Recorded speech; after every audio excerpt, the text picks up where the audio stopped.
My fiancé said, I invited my ex to the wedding. If you loved me, you'd understand. I replied, I do understand. Then I quietly contacted his wife and invited her as my +1. Jessica and I had been together for 3 years, engaged for 8 months. Wedding set for next month. 150 guests, $18,000 in deposits I'd paid last Thursday over dinner. So I invited Trevor to the wedding. Trevor, her college ex of 4 years, the one she almost married. You invited your ex to our wedding? She smiled like this was normal. We're still friends. It would be weird not to invite him. When I protested, her face hardened. If you loved me, you'd understand. Trevor's happily married. His wife Rebecca couldn't make it because she's visiting family overseas. Too rehearsed. Too defensive. What's his wife's name again?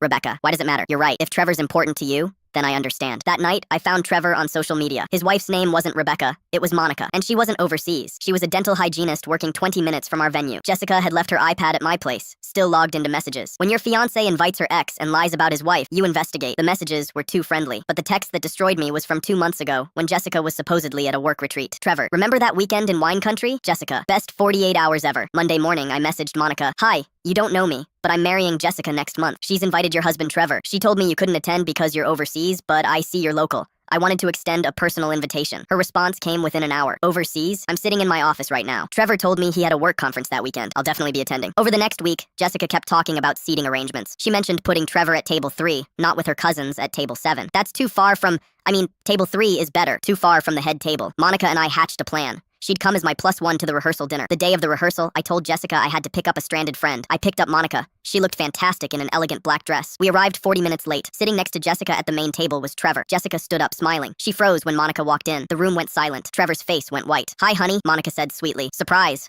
My trip got canceled. Monica, I thought you were overseas. Yeah, that's what Trevor told me about his work conference. Imagine my surprise when Drew invited me. I stepped forward. Everyone, this is Monica, Trevor's wife. She's my guest since Jessica was so insistent on including Trevor. Monica sat across from Trevor and Jessica. When Jessica tried small talk, Monica pulled out her phone. Friends don't text at midnight. Friends don't send shirtless gym selfies. Should I read some out loud? Drew, this is a misunderstanding. Is it? Is that why you lied about Monica being overseas? Why you put Trevor at table 3 close to us? Jessica's dad stood. What the hell is going on? Monica answered. Your daughter's been having an emotional affair with my husband. She invited him to her wedding while making sure I wouldn't be here. I pulled out my phone. Should I show everyone the messages where Trevor says, can't wait to see you in your dress, and you respond, it's bad luck for the groom to see it, but not for you? Jessica's mask slipped. Fine. Yes, we've been talking. I wanted him here. He was the one who got away. I needed to see if I was making the right choice. Her dad's face turned purple. At your wedding? I pulled out an envelope. Wedding's off. These are all non-refundable deposits. $18,000 total. Your family can reimburse me. Monica stood. Trevor, expect my divorce attorney Monday. Jessica sobbed. Drew, please, I choose you. You choose me now, after you got caught? Later, Monica found a draft email where Trevor was planning to object at our wedding. He was going to stand up during the ceremony if Jessica gave him the signal. She was going to decide at the altar whether to marry me or run off with Trevor.